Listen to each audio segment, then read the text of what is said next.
I just have a few words to say before we have the closing song and the closing remarks.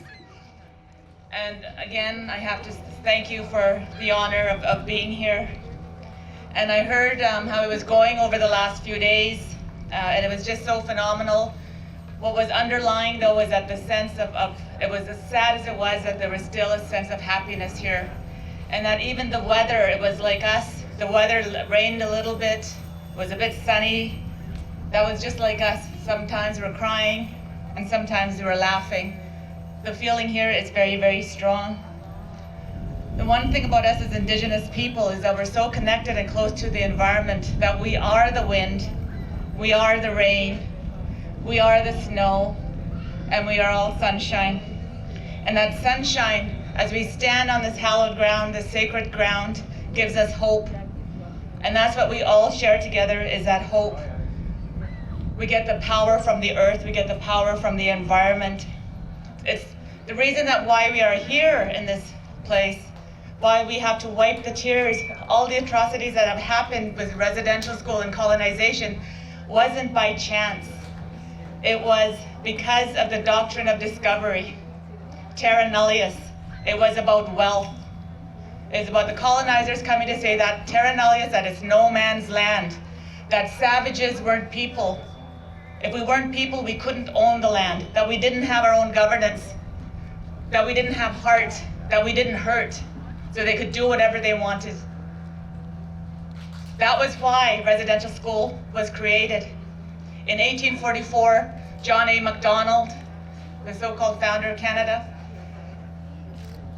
made it compulsory that each Indigenous child go to residential school so that they could be assimilated into the body politic, and that there would be no longer an Indian problem, no longer an Indian person left in Canada. It was by design. It is not your fault. The hurt, everything that has happened to us was by design. So if we weren't human, we didn't feel. And to think about that, how could somebody do that? So the devastating news of the 215, every mother and father there was thinking that could have been my child, and there's no greater loss than the loss of your child. So all Canadians came together in hurt and grief and in shock, and they should have been. It is only us together combined that's going to one day have what a young little boy dreamt. His dream was that one day I will only have to read about the impacts of residential school, not have to live it. That came from a little 12-year-old boy in one of my youth groups years ago. The one thing that Terra Nullius started, again, no man's land, is that they wanted wealth. We have the residential school, we have colonization.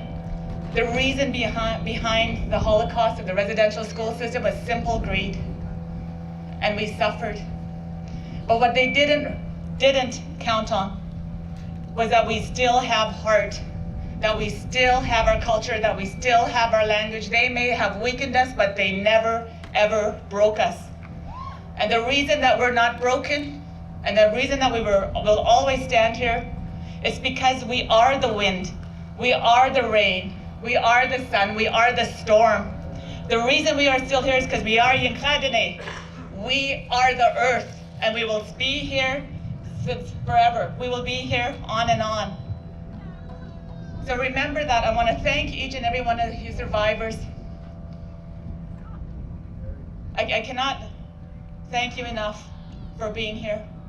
It is often said that our weakest, the strongest, we are only as strong as our weakest member. And if that is the case, how strong are we? We have gone through, they threw everything at us. Government policies, assimilation policies, the cops coming in, the Mounties, taking our children, they've stolen our lands, they've threw everything at us, but yet we are still here. So our weakest person is our strongest person because they didn't beat us. You still speak your language, you can still call yourself Giksan. You can still call yourself Tkumla. You can still call yourself Cree, Takla, Stalako, Nali. They're never going to take that from us. And it is our ancestors that has given that it's in our blood. Who we are is in our blood. And we want to thank you, our survivors, for all those that are not here, and for all of those that are going to come behind us.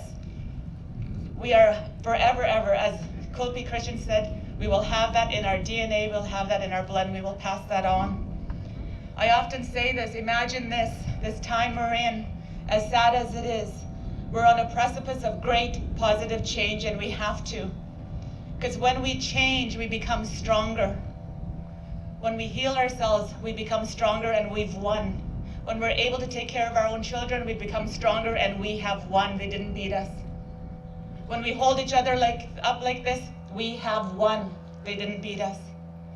So years from now, you have to ask yourself, what did I do to make the world a better place?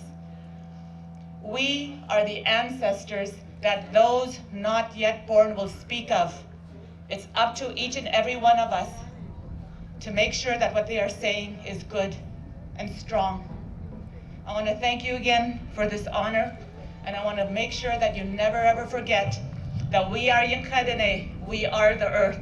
Masai.